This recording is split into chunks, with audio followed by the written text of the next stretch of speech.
Assalamu alaikum wa rahmatullahi wa barakatuhu. May peace and blessings of Almighty Allah be upon you all. Bismillahir Rahmanir Rahim. In the name of Allah, the most beneficent, the most merciful. I am making this video today to let you know especially about the importance of Surah Fatiha, which is the first video of our channel. It is an important chapter, so I thought I should tell you about its benefits first before I move on to recitation of Quran further. These are the benefits and virtues of Surah Fatiha, which are explained by the Prophet. So I am going to explain them to you one by one. This is the first chapter of Quran, and Fatiha means the opener or the inaugurator, which is because as it is in the opening of the book, so it is the opener or the inaugurator, both are its meanings. It has lots of virtues and importance as per sayings of Prophet. So it has many names. First of all, Al-Fatiha, the opener or the inaugurator, Sab'ul Mathani, which means the seven oft repeated verses, as we repeat them again and again in our salat. So that's why it is called Sab'ul Masani.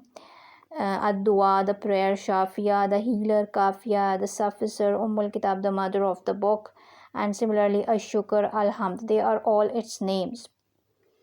Now about its virtues, if we talk, Prophet peace be upon him has called it Quran-e-Azim, which means the great Quran.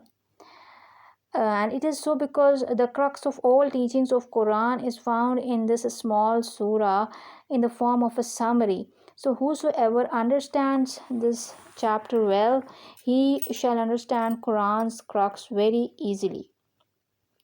Then another virtue, a Prophet peace be upon him calls it the pillar of the prayer, and he says that whosoever does not recite Surah Al-Fatiha in his prayer or salat, his prayer is invalid.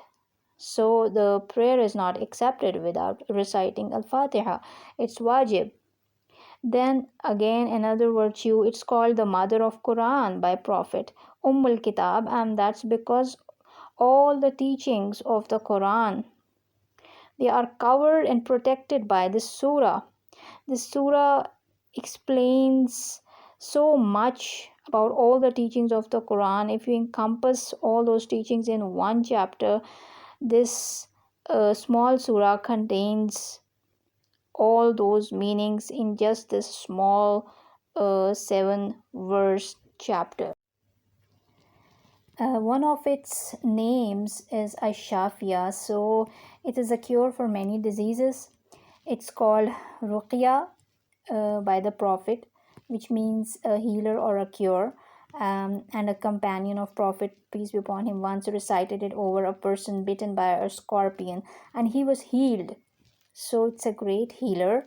And also in its importance, Prophet peace be upon him says that verses like these have not been revealed before in Torah, Injil, or Zabur, but they have been given to me, and these are 7 oft repeated verses of Quran and Quran-e-Azim, that is the great Quran.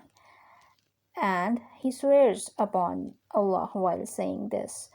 So this is the explanation of the saying of Prophet peace be upon him that I just told. These are not the exact words, but this is the explanation to those words. So we should, Muslims, be honored when we listen to these things.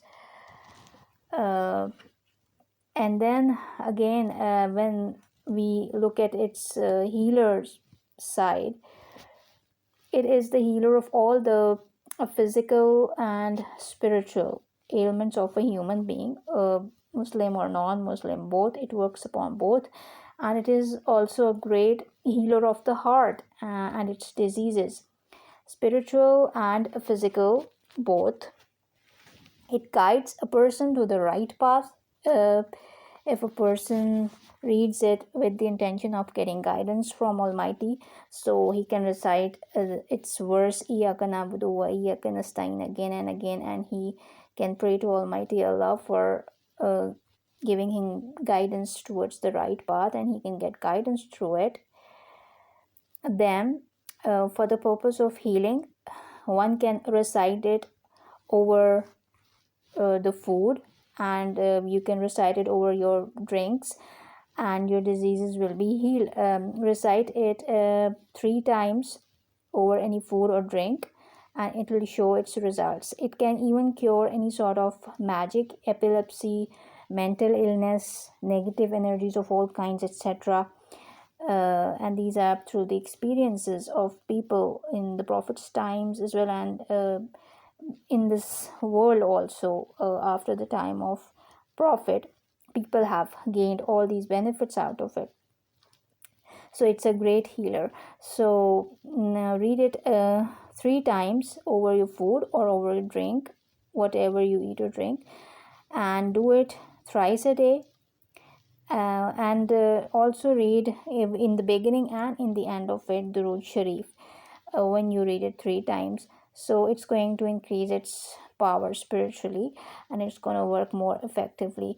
The Durood Sharif that you can recite in the beginning or end of it can be Allahumma salli ala Muhammad wa ali Muhammad.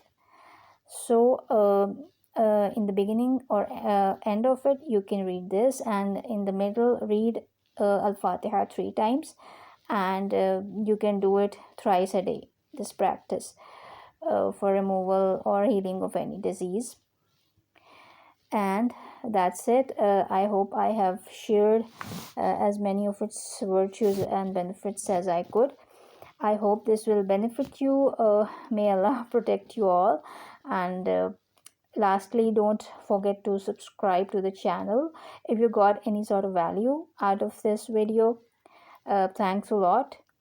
And if you cannot recite it yourself, for those who are new to its teaching or non-Muslims, etc., you can even listen to its recitation done by me on this channel. You can get the same results from that as well. Listen to it 3 times and read in the beginning or end of it Allahumma salli ala Muhammad wa ali Muhammad. So it's going to benefit you. You can do it 3 times a day like this. Thank you so much.